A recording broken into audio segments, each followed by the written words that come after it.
Sudah bulan Juni ya, bulan yang keberapa? 6.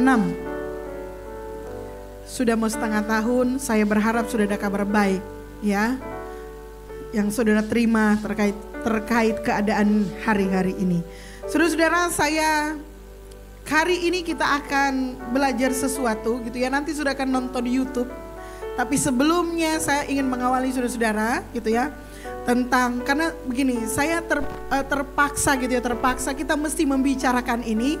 Karena banyak di antara kita juga yang kurang paham asal usulnya seperti apa. Gitu ya. Tapi saya mau mulai dulu dari sebuah cerita. Cerita ini bersambung saudara-saudara. Lumayan lucu, tapi cerita ini sering diceritakan dulu oleh seorang penginjil gereja kita zaman dahulu, namanya Pendeta Evangelis Els Noya. Itu adalah kakak dari Andi Noya yang presenter Kick Andy. Itu ya, jadi kakaknya seorang evangelis namanya Els. Dia tidak menikah, dia benar-benar menginjil gitu ya, melakukan pelayanan penginjilan ditandai dengan mujizat dan tanda-tanda ajaib. Ada sebuah cerita yang saya nggak lupa. Saya cuma ketemu ini Evangelis Els ini mungkin cuma 2 kali seumur hidup saya. Dia sudah tua dan kemudian dia meninggal. Tapi ini salah satu cerita yang dia cerita. Jadi ada satu kali saudara-saudara, ada seorang anak kecil. Anak kecil ini baru pindah di kota itu, di desa itu, dan di desa itu tidak ada gereja lain, hanya ada satu gereja dan satu pendeta. Jadi tengah malam saudara-saudara dia ketuk pintunya gitu ya, dia ketuk pintunya. Lalu kemudian pendeta yang sementara tidur waktu itu karena tengah malam gitu, hujan-hujan lagi gitu ya, kaget dan kemudian ada apa, dia lihat, oh ada anak kecil. Lalu kemudian anak kecil ini, pendeta tolonglah saya. Karena si Boni hampir meninggal, tolong doakan gitu ya. Jadi pendeta itu kemudian datang gitu ya, malam-malam keluar, masih dalam keadaan ngantuk, dibangun, kemudian pergi lihat, dan ternyata sampai di sana saudara-saudara, si Boni itu bukan siapa-siapa, tapi itu anjingnya yang lagi sekarat gitu ya. Jadi si pendeta ini sudah dibangun di malam-malam berdoa untuk anjing lagi gitu ya. Lalu pendeta dalam keadaan antara kesel gitu ya, pendeta juga manusia, dia berdoa begini gitu ya. Tuhan, jikalau engkau berkehendak Boni hidup, dia akan hidup. Tapi kalau engkau berkehendak dia mati, matilah dia gitu kan. Wih, amin gitu ya. Habis berdoa begitu, si Boni hidup saudara-saudara. Wih, senang sekali si anak gitu ya. Gak lama kemudian si pendeta sakit. Waduh gitu ya. Jadi waktu si pendeta sakit, kritis saudara-saudara, si anak ini teringat, wih, waktu si Boni sakit dulu, si pendeta doain. Jadi saya mesti mendoakan si pendeta itu gitu ya. Jadi dia pergi ke rumah pendeta itu gitu ya. Lalu kemudian dia bilang, izinkan saya berdoa buat Pak Pendeta. Lalu dia balas saudara-saudara. Dia bilang, Tuhan, kalau menghendaki Pak Pendeta hidup, hiduplah dia. Tapi kalau menghendaki dia mati, matilah dia gitu ya. Nah itu cerita yang disampaikan oleh Pendeta Els Noya, dan kami ketawa gitu ya, tentang bagaimana pelayanan doa kepada jemaat. Nah cerita ini bersambung saudara-saudara gitu ya. Jadi tetapi begini saudara-saudara, khusus hari ini saya ingin kita menonton satu potongan obrolan di YouTube di Indonesia. Mengapa saya mesti terpaksa naikkan di layar sini saudara-saudara?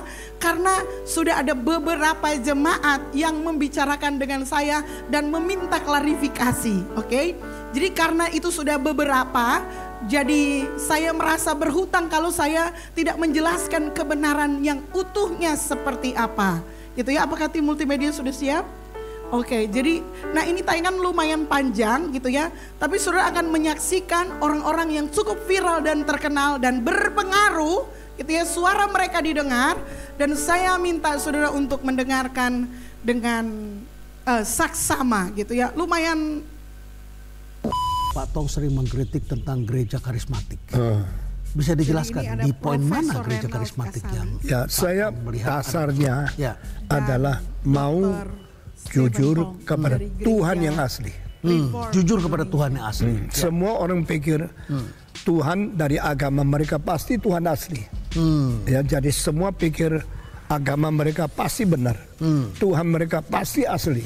Saya curiga itu. Ada Tuhan buatan manusia juga. Banyak Tuhan yang memalsu Tuhan asli. Lalu saya menemukan Di dalam kitab suci ada 5 hal yang tidak mungkin dipalsukan. Pertama, kebenaran.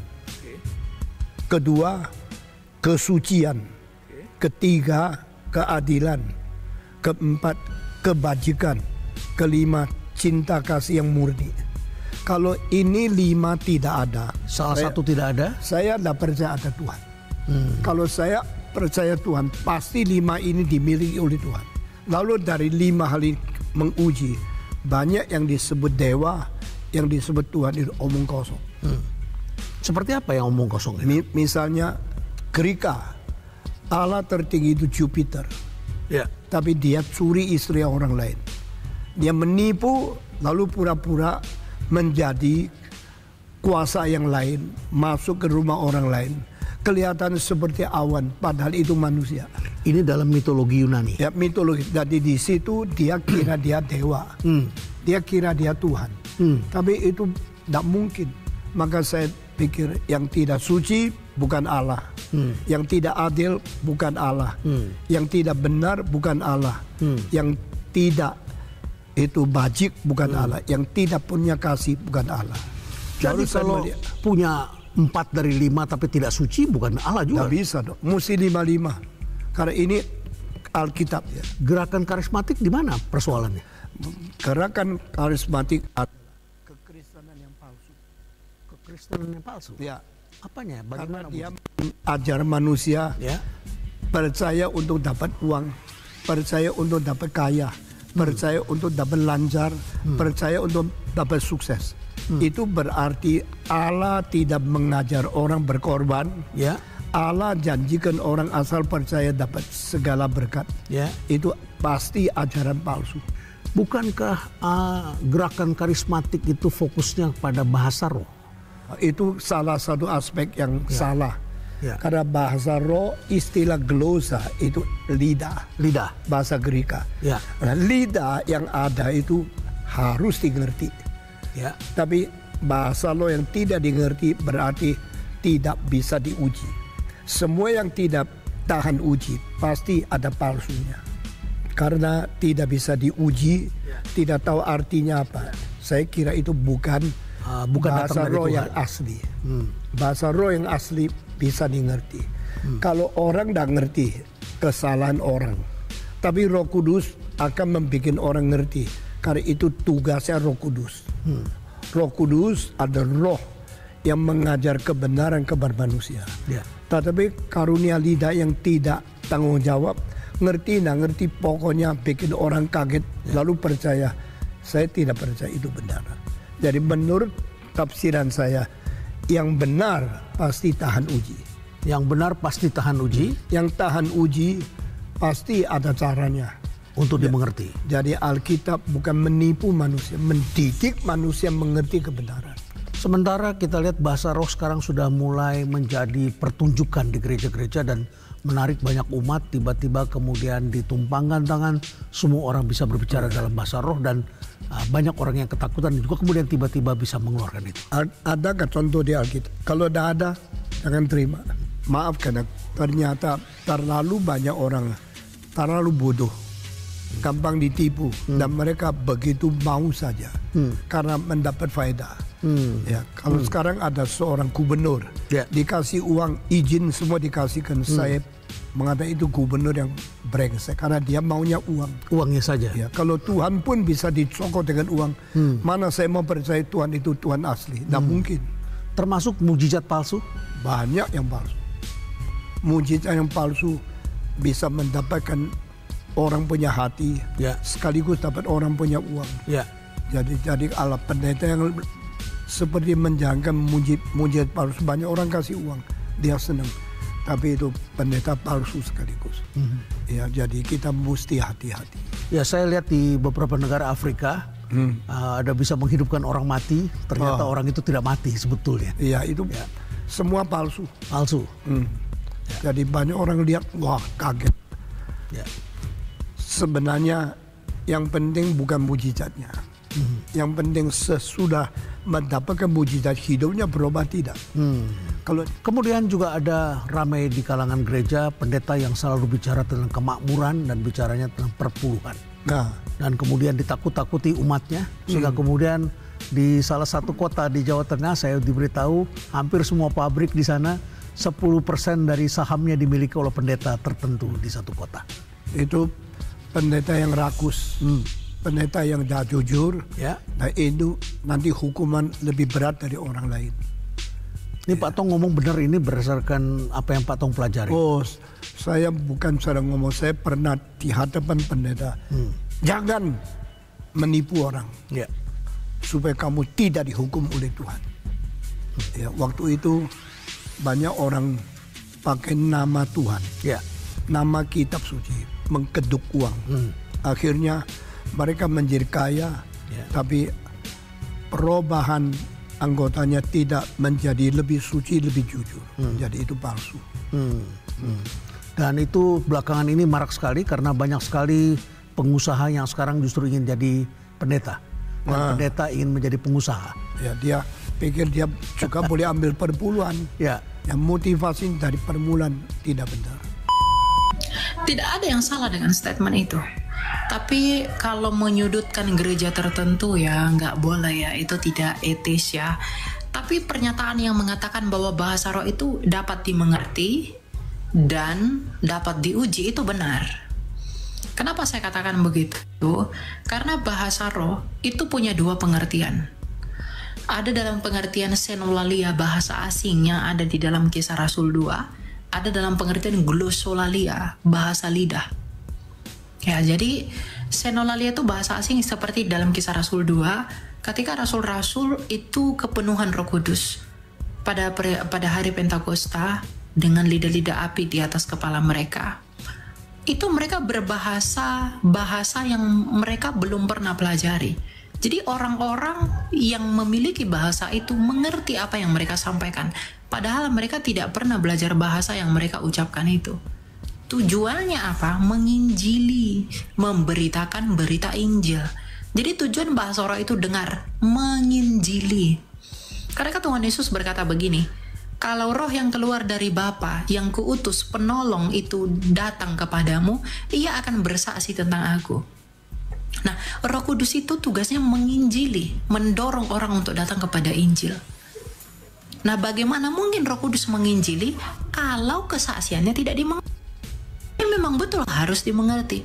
Tapi kan Kak, di dalam 1 Korintus 14 ayat 2 dikatakan, siapa yang berkata-kata dengan bahasa roh tidak berkata-kata kepada manusia tetapi kepada Allah, sebab tidak ada seorang pun yang mengerti bahasanya. Oleh roh ia mengucapkan hal-hal yang rahasia. Betul, tetapi jangan lupa dalam 1 Korintus 14 ya, coba saya buka. Dalam 1 Korintus 14 ayat 13, karena itu siapa-siapa yang berkata-kata dengan bahasa roh, ia harus berdoa supaya kepadanya diberikan juga karunia untuk menafsirkannya. Lalu yang paling penting itu di dalam 1 Korintus 14 ayat 19. Tetapi dalam pertemuan jemaat, aku lebih suka mengucapkan 5 kata yang dapat dimengerti untuk mengajar orang yang lain juga daripada beribu-ribu dengan bahasa roh. Jadi, kamu boleh nggak berbahasa roh? Boleh. Tapi bahasa roh itu harus teratur dan harus ada yang menafsirkannya. Agar apa? Agar jemaat dibangun oleh kesaksian roh itu. Kalau kamu dalam pertemuan jemaat berbahasa roh lalu tidak ada yang mengerti, untuk apa bahasa rohmu itu? Bukankah bahasa roh itu karunia roh untuk menginjili? Makanya karunia Roh Kudus itu mengajar, bernubuat, berbahasa roh itu untuk tujuan penginjilan. Orang mengajar tujuan menginjil, orang bernubuat tujuan menginjil, orang berbahasa roh untuk menginjil. Kalau kamu berbahasa roh lalu tidak ada yang menafsirkan bahasa rohmu itu, siapa yang akan terinjili dari bahasamu itu? Ya. Jadi kalau ada yang mengatakan mari berbahasa roh rame-rame, mari bersama-sama berbahasa roh, itu salah itu. Lalu ada orang bahasa roh kejang-kejang lalu melompat sana ribut. Roh Kudus itu memberi penguasaan diri. Bukankah buah roh adalah penguasaan diri? Nah, kalau buah roh penguasaan diri lalu kamu mengaku dihinggapi Roh Kudus tapi kamu lompat sana lompat sini tidak bisa menguasai diri, roh apakah itu? Roh dari mana itu? Ya. Jadi Nggak ada orang dipenuhi roh itu mengalami hal-hal yang seperti itu. Tenang, Roh Kudus itu tuh menginsafkan kita, menyadarkan, memurnikan pikiran. Coba lihat nabi-nabi itu, ketika diilhami roh Allah, ada nggak yang begitu? Kan nggak ada. Ya. Tapi ketika kita ngomong begini, lalu mereka ini akan bilang, wah Elia kamu menghakimi, bla bla bla. Dikasih tahu yang benar nggak mau. Tiba ngomong begini dicap menghakimi, bukan menghakimi, memang demikian adanya. Ya, saya nggak menyebutkan gereja apapun, tapi kalau ada yang seperti itu, jangan benarkan dirimu, itu salah. Karena tujuan bahasa roh itu adalah menginjili, membangun. Kalau bahasa rohmu tidak dimengerti orang lain, apa yang dibangun? Kalau kamu pun tidak mengerti bahasa rohmu itu apakah kamu dibangun oleh bahasa rohmu itu? Makanya dalam 1 Korintus 14 ayat 13 Rasul Paulus berkata, siapa yang berkata-kata dengan bahasa roh, ia harus berdoa supaya kepadanya diberikan juga karunia untuk menafsirkannya. Kata Yunani menafsirkannya di sana adalah hermenia, hermenetikos, hermenetika. Nah, hermenetika itu ilmu penafsiran. Jadi harus ada yang menafsirkannya. Agar jemaat dibangun, agar kamu dibangun. Nggak asal ceplos begitu aja, tidak ada arti. Itu esensi bahasa roh. Jadi ngerti dulu tujuannya apa. Jangan asal spiritnya ada, semangatnya ada, tapi melenceng ke sana kemari, ya nggak boleh. Ya, jadi begitu ya. Saya tidak membenarkan Stephen Tong dalam mungkin dalam tanda kutip rasa skeptisnya dia kepada gereja lain, tapi saya setuju dengan pendapatnya bahwa bahasa roh itu memang harus dimengerti dan bisa dikontrol. Ya, saya bisa diuji. Ya, saya sepakat dengan itu. Gitu. Saudara sepakat dengan yang mana? Hah? Gitu ya. I am yours ya. Ya, pause aja. Saudara sepakat yang mana? Saya senang putar ini. Saya sudah nonton yang versi fullnya, yang satu gitu ya, yang wawancara Stephen Tong dengan Renald Kasali, sudah nonton gitu ya. Ada banyak benarnya, tapi masih belum sempurna juga. Elia juga saya berharap dia menyampaikan yang benar, tapi yang dia sampaikan itu masih half true, belum benar sebenar-benarnya. Nah, sebagai gereja Pentakosta kita mesti melihat selalu di Alkitab. Jangan salah, dua orang itu adalah orang yang pandai Alkitab juga gitu ya. Yang Elia mungkin mewakili generasi sekarang, yang satu mewakili generasi yang sebelumnya, dan mereka semuanya berbicara atas nama Alkitab. Dan sekarang saya juga berdiri di sini atas nama Alkitab, dan kita semua sedang membicarakan tentang roh yang sama, Roh Kudus gitu ya. Ini menarik sekali untuk kita pelajari bersama-sama supaya yang muda nggak gampang dipengaruhi dan yang tua juga nggak gampang dipengaruhi. Nah, memang menyesal sekali saudara-saudara, para content creator, tiktokers kita itu yang terkenal itu banyak dari kalangan reform dan dari kalangan injili, dan jarang yang ada dari Pentakosta. Saya berdoa mungkin dari MCM akan lahir content creator yang alirannya Pentakosta karismatik, supaya apa yang dijelaskan oleh teman-teman kita dari reform dan dari injili akan menjadi lengkap dengan penjelasan dari kaum Pentakosta. Oke, ini sangat-sangat menarik. Saya nggak yakin kita bisa selesai sekarang, tapi karena teks yang tadi bilang bahasa roh itu banyak yang palsu gitu ya, dan menuduh bahwa gereja-gereja sekarang ini mempraktekkan bahasa roh yang palsu, mungkin mereka kurang dalam menggalinya gitu ya. Mengapa kita gereja-gereja Pentakosta sejak tahun 1901 sampai hari ini saudara-saudara sudah 1000 tahun lebih masih mengajarkan pengajaran ini gitu ya. Dan bukan hanya itu, telah membawa dampak yang sangat besar bagi pemberitaan Injil sampai di pelosok-pelosok, sampai di desa-desa. Itu karena kegerakan Pentakosta yang mendorong orang-orang untuk melakukan pekerjaan misi. Jadi kalau mau bilang ini tidak teruji saudara-saudara, tidak teruji oleh apa? Kalau tidak teruji oleh waktu sudah lebih dari 1000 tahun dan sudah melahirkan sekian ribu gereja, saudara-saudara.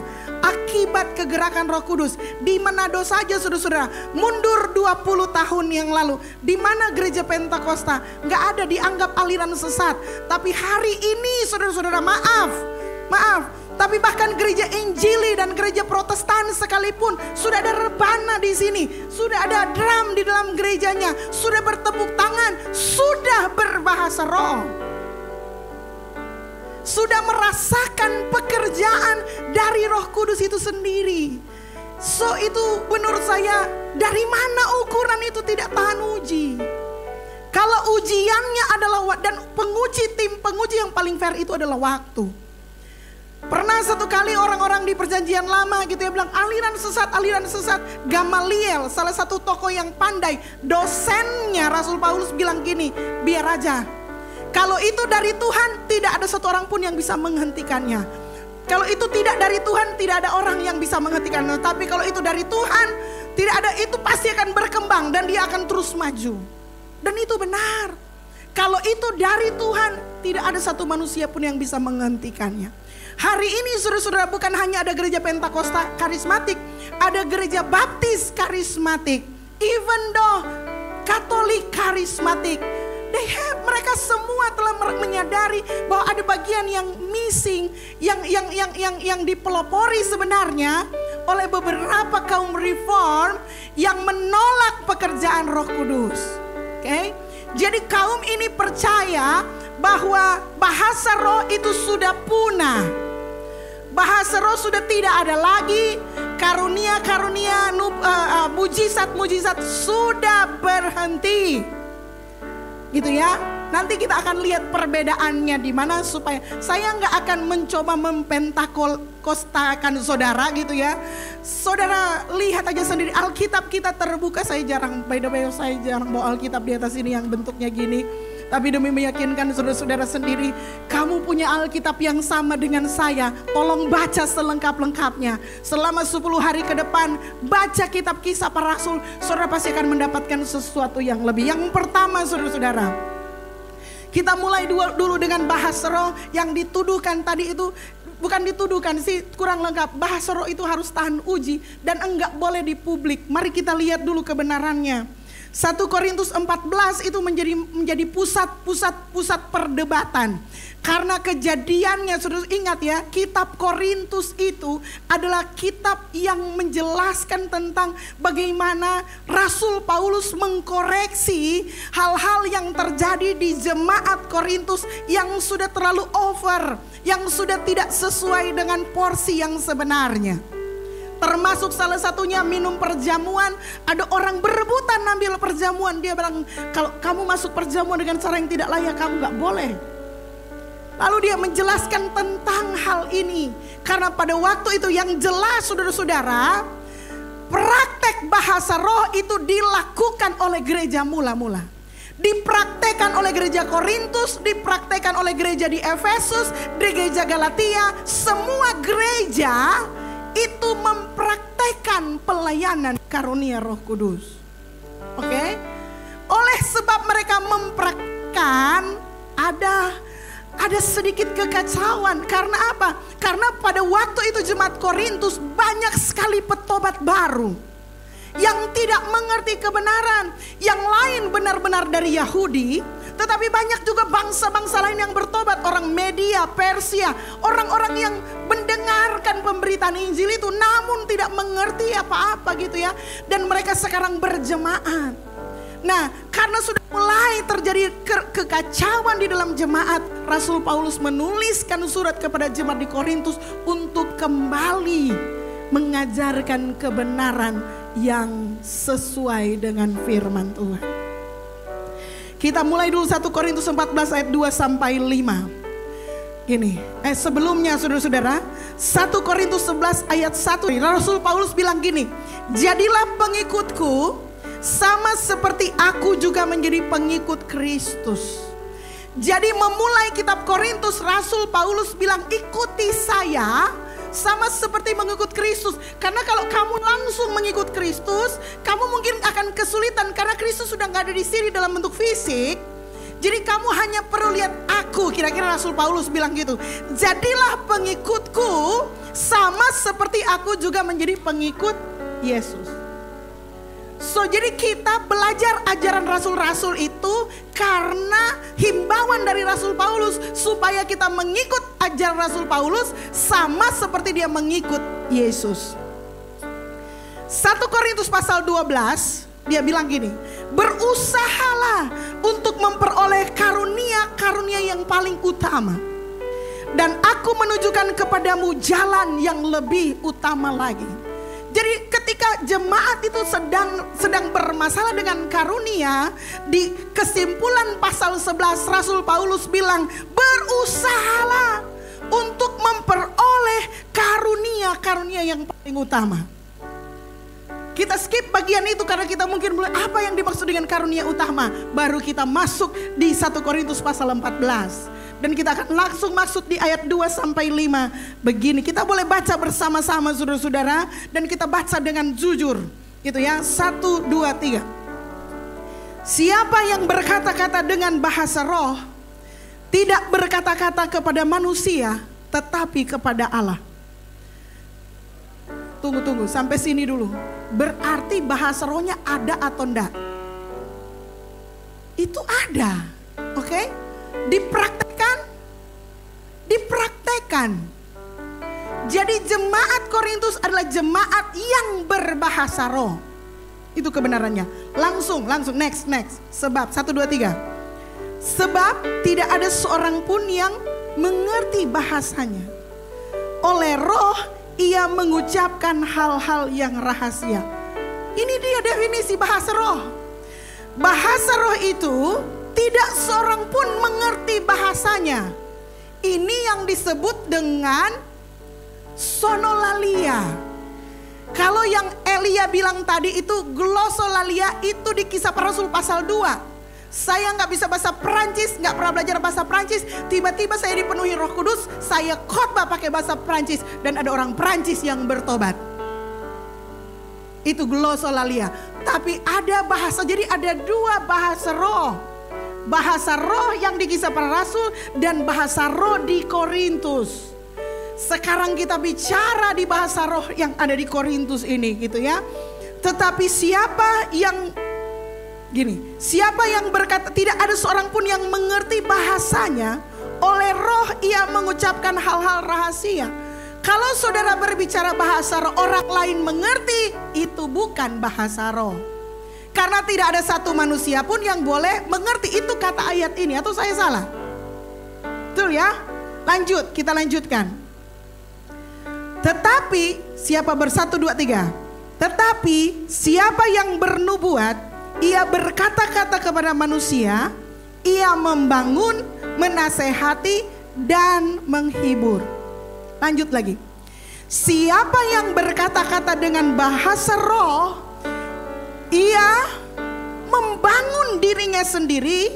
Tetapi siapa yang bernubuat, ia membangun jemaat. Oke, sekarang sudah 2 karunia yang muncul. Karunia bahasa roh dan karunia bernubuat. Dan apa yang disampaikan di sini Rasul Paulus berkata, karunia bahasa roh itu untuk membangun dirinya sendiri. Betul ya? Jadi yang dimaksud dengan membangun, kalau orang berkata-kata dengan bahasa roh itu dirinya sendiri. Yang percaya bilang amin. Nah, siapa yang bernubuat, ia membangun jemaat. Oke, langsung 1, 2, 3. Aku suka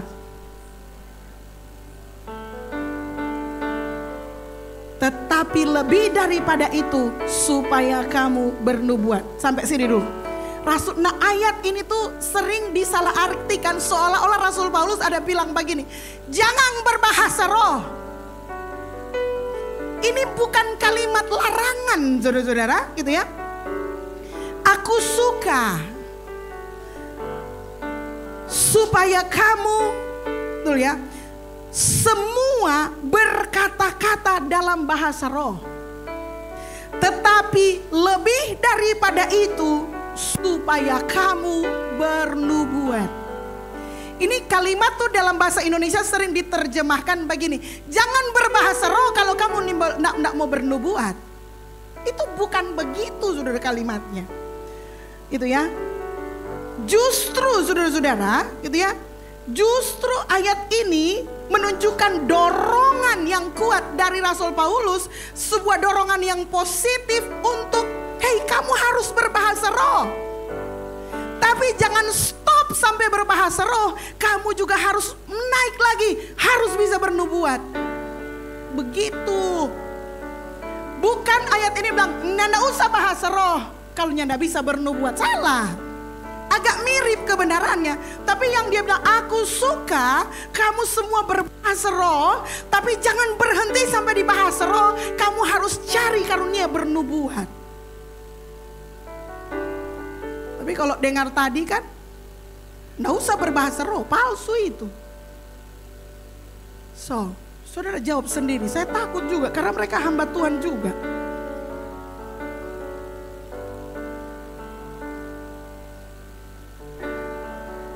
Kenapa mereka bilang begitu? Kita baca ayat ini dengan jujur gitu ya. Lanjut 1, 2, 3. Sebab 1, 2, 3.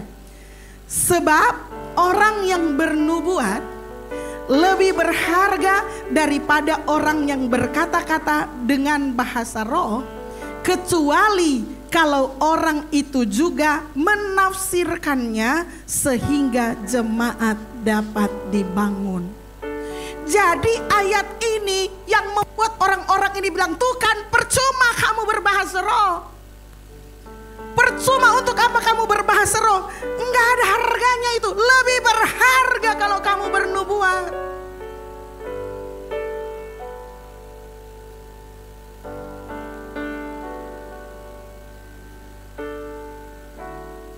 Enggak begitu.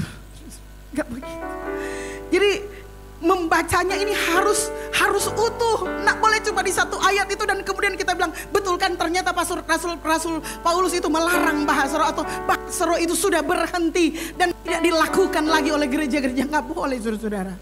Dia sedang mengkoreksi. Rasul Paulus sedang memperbaiki masalah yang muncul dalam jemaat. Karena tuh jemaat itu semua bahasa roh. Kamu bisa bayangkan gitu ya, yang datang itu banyak orang baru dan semua dalam pertemuan sesedikit bahasa roh. Sampai orang yang baru bingung, cerita apa orang? Jadi justru karena semua jemaat berbahasa roh, dia bilang backing yang bagus, jangan semua berbahasa roh tok begitu. Harus ada yang menafsirkan supaya yang lain terbangun. Dengan ditafsirkannya bahasa roh, kita bisa masuk di level selanjutnya, yaitu karunia bernubuat.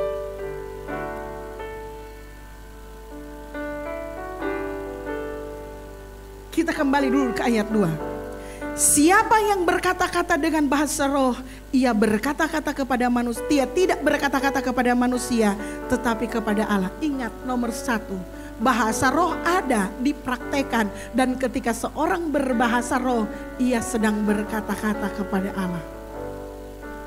Itu vertikal hubungan kita dan Tuhan, bukan horizontal. Jadi ketika engkau berdoa dalam bahasa roh gitu ya, itu dilakukan antara kita dan Tuhan. Oke? Nah, ayat 4, siapa yang berkata-kata dengan bahasa roh, ia membangun dirinya sendiri. Inilah yang dipraktekkan oleh orang Pentakosta hari ini. Ketika kita berdoa dan kita menggunakan bahasa roh, kita sedang membangun diri kita sendiri. Bahasa aslinya adalah oikodomai. Dalam bahasa Inggrisnya to edify. Untuk memperkuat diri sendiri. Itu sebabnya DNA di gereja kita adalah ngomong baik, edifikasi tentang orang lain, tentang pelayanan, tentang diri kita sendiri. Karena kecenderungan kita ini adalah selalu melihat kekurangan orang lain, menemukan selalu yang kurang.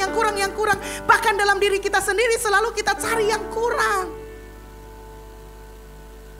Jadi kita perlu Roh Kudus untuk membangun. Saudara perhatikan diri saudara, tanpa Roh Kudus saudara nggak bisa membangun dirimu sendiri. Mau bangun di atas dasar apa? Bahasa roh yang Tuhan berikan itu adalah supaya kita punya kemampuan dan kesanggupan secara otomatis seperti mesin. Saudara-saudara, ketika saudara berbahasa roh, saudara membangun diri sendiri. Saudara edify yourself. Saudara menyuntikkan kepada diri saudara kebenaran-kebenaran dan saudara kuat lagi. Itu sebabnya kita berdoa dalam bahasa roh. Kalau saya berdoa dalam bahasa roh, bukan supaya saya kelihatan rohani, rupanya pastor itu pakai jam terbang tinggi. Enggak, sama aja kita.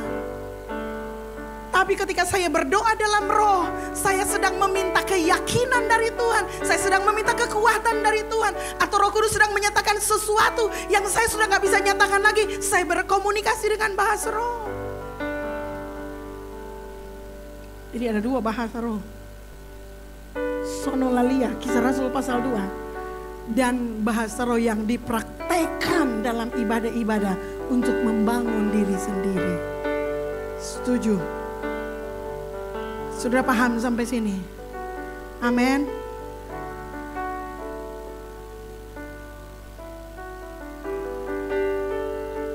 Dalam bukunya yang berjudul Empower for Witness, seorang teolog Pentakosta klasik yang bernama Robert Menzies, itu teolog yang sangat dihormati di kalangan Pentakosta, saudara. Dia bilang bahasa roh dalam Kisah Para Rasul yang glosolalia itu adalah ekspresi eksternal dari realitas internal.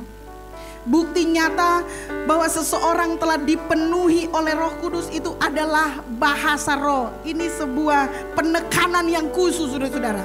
Jadi kita kaum Pentakosta sesudah membaca kitab Kisah Para Rasul, gitu ya. Dari mana doktrin ini? Baca kitab Kisah Para Rasul. Saya nggak punya waktu untuk membacakan semua ayatnya. Tapi kalau saudara serius membaca kitab Kisah Para Rasul, saudara akan menemukan semua pola yang muncul di kitab Kisah Para Rasul adalah setiap kali orang dipenuhi Roh Kudus, dia pasti berbahasa roh. Setiap kali ada kalimat orang itu dipenuhi oleh Roh Kudus, selalu ada kata dia berbahasa roh.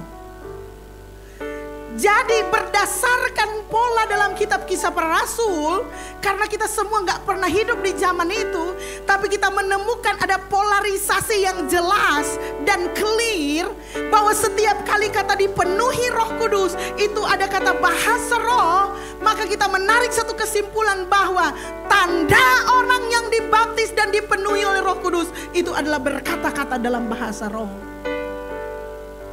Itu sebabnya kita pendeta ditanya kalau mau naik jenjang, apakah kamu berbahasa roh setiap hari? Kalau ada pendeta yang tidak berbahasa roh setiap hari, dianggap hidupnya tidak dipenuhi oleh Roh Kudus. Dan saya setuju. Kalau berbahasa roh adalah bukti bahwa Roh Kudus memenuhi hidup kita, dan kita tidak lagi berbahasa roh, kita berjalan dengan roh apa hari itu? Jangan sepelekan bahasa roh seolah-olah itu sebuah karunia kuno, klasik yang sudah masuk di dalam peti dan tidak boleh digunakan lagi.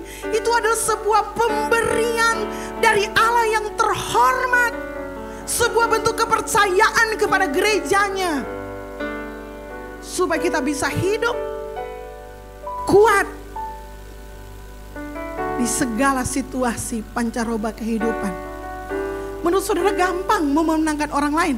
Gampangkah menjadi berkat bagi orang lain? Nggak gampang, saudara-saudara. Orang mau atasi orang persoalan hidup aja nggak gampang. Bagaimana mungkin kita mau menarik kehidupan orang lain? Itu sebabnya kita perlu kuasa Roh Kudus. Kita perlu dibaptis dengan Roh Kudus. Kita perlu bahasa itu sebagai tanda bukti. Kalau saudara baptis air, tanda saudara dibaptiskan air adalah saudara keluar dari air basah. Kalau saudara keluar dari air tidak basah, saudara tidak sah itu. Kemarin ada 7 yang dibaptis, saya bilang gini, waktu saya baptis saya mau pastikan semua basah, terutama rambut. Kalau ada rambutnya tidak basah, kita mesti mudung lebih dalam. Tak tahu ada orang semua. Tapi memang begitu. Esensi dari baptisan, semua harus masuk, semua harus basah, semua harus ditenggelamkan. Itu tanda, oh so baptis dia. Yang saya sesali adalah kalau mau baptisan air selalu saya suruh dompetnya dikeluarkan. Jadi banyak orang yang dibaptis badannya, dompetnya nggak dibaptis. Saya sedang bagusnya di umar saudara tegang sekali. So, bahasa roh saudara-saudara memang tidak untuk dimengerti. Karena itu bahasa komunikasi kita dengan Allah. Amin.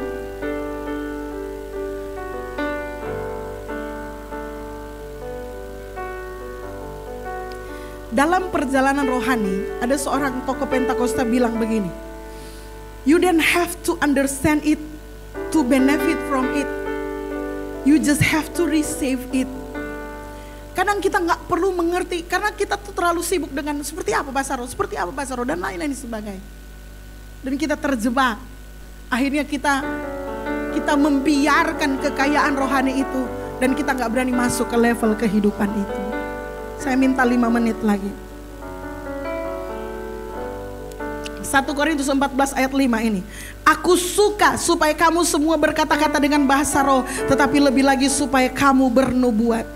Jadi ini bukan Rasul Paulus sedang mengutamakan nubuatan, saudara-saudara.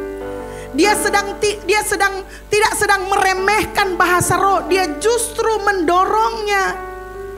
Paulus menyatakan keinginannya agar semua orang berkata-kata dalam bahasa roh. Aku suka supaya kamu semua berkata-kata dalam bahasa roh. Itu artinya bahasa roh itu penting dan harus diinginkan oleh kita. 14 ayat 18 Rasul Paulus bahkan membanggakan diri, bilang gini, aku mengucap syukur kepada Allah bahwa aku berkata-kata dengan bahasa roh lebih dari kamu semua. Kan dia bilang, ikutlah aku sama seperti aku mengikut Kristus. Waktu dia bilang aku mengucap syukur kepada Allah bahwa aku berkata-kata dengan bahasa roh lebih dari kamu semua, bisa kita tahu Rasul Paulus adalah seorang yang berkata-kata dalam bahasa roh. Tapi kita harus sadar memang ada penyelewengan waktu itu. Bukan kepalsuan, tetapi penggunaan tidak pada tempatnya. Terlalu banyak digunakan sampai banyak orang menjadi syak. Oke? Misuse, tapi bukan berarti sesat. Salah digunakan, terlalu banyak.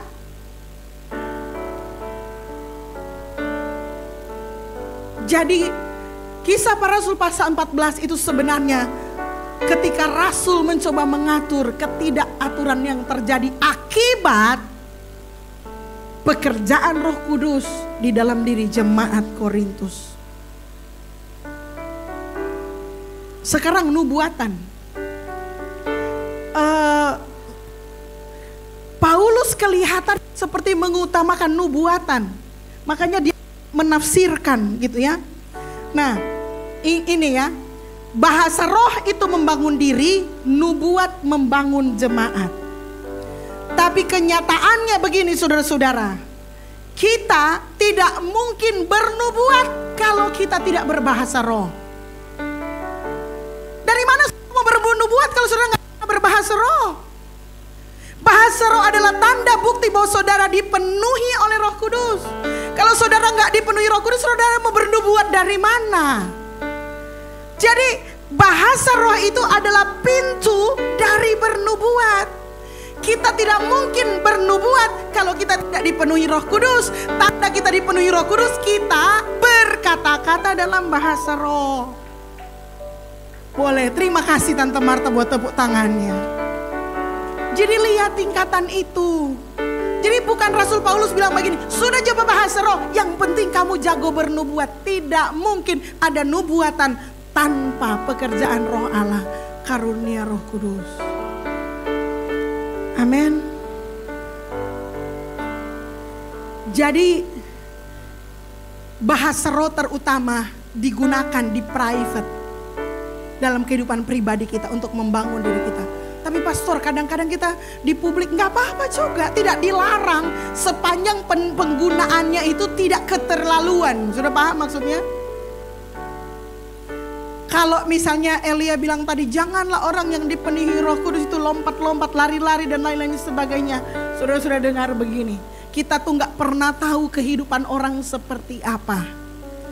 Kadang saudara-saudara ada orang ketika dia dipenuhi oleh Roh Kudus, saudara-saudara terjadi manifestasi. Karena dia dulu menyembah dukun, dia ada isi dengan roh naga, ada dia diisi dengan segala macam ilmu roh, dukun roh jahat. Dan ketika Roh Kudus memenuhi dia, terjadi manifestasi. Tapi tidak selalu seperti itu. Tapi kalau manifestasi itu terjadi, itu bukan berarti bahwa itu palsu. Saya enggak melompat-lompat dan enggak lari-lari juga. Saya dipenuhi Roh Kudus. Ada orang yang memang mengalami pengalaman demikian karena memang hidupnya ketika Roh Kudus masuk dalam hidupnya, sesuatu terjadi di dalam dirinya sehingga terjadi manifestasi yang kita enggak pernah tahu. Bukan berarti itu juga palsu. Ya walaupun jujur saya akui itu bisa dipalsukan. Apa yang gak bisa dipalsukan hari ini? Semua bisa dipalsukan. Sedangkan mujizat bisa dipalsukan, yes. Karena iblis bisa melakukan seperti yang dilakukan malaikat terang lainnya. Dia juga mantan malaikat. Basically dia masih malaikat, tapi dia tergolong malaikat yang jahat. Jadi dia bisa banyak melakukan keajaiban juga.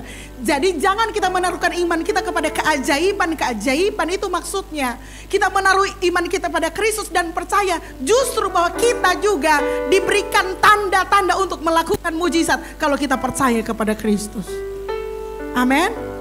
Bukan untuk kita kejar tanda-tandanya. Tanda-tanda itu menyertai orang percaya. Wah saudara-saudara, sayang waktu kita habis. Tapi saya berharap saudara kita akan belajar banyak bahwa kalau kita berdoa dalam bahasa roh, saudara tidak perlu rasa bersalah mendengarkan ajaran-ajaran teman-teman kita ini. Mereka berada di aliran yang berbeda. Justru karena mereka sebenarnya kan nggak ada gerakan Pentakosta, nggak akan berdiri gereja sendiri.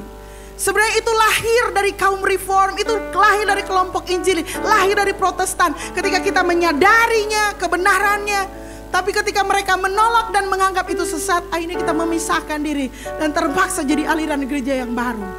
Tapi demi kebenaran firman Allah, kita akan tetap berdiri dan menyatakan kebenaran berapapun harganya. Amin. Itulah sedikit pembukaan untuk menjelang hari-hari Pentakosta kita ke depan. Saya ingin kasih quote kepada saudara-saudara. Terakhir saudara, closing statement. Bagus-bagus saudara. Yang pertama,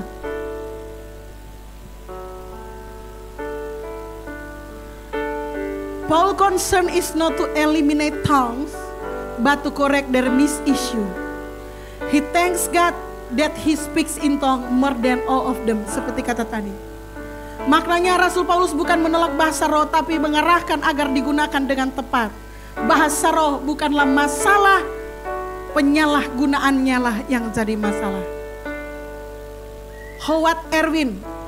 Jadi saudara juga kalau mendengar universitas mesti tahu kalau Universitas Oral Roberts itu universitas karismatik Pentakosta.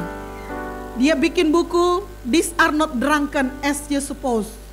The glossolalia of the New Testament is neither gibberish nor psychological projection, but divinely enable language that connects spirit to spirit.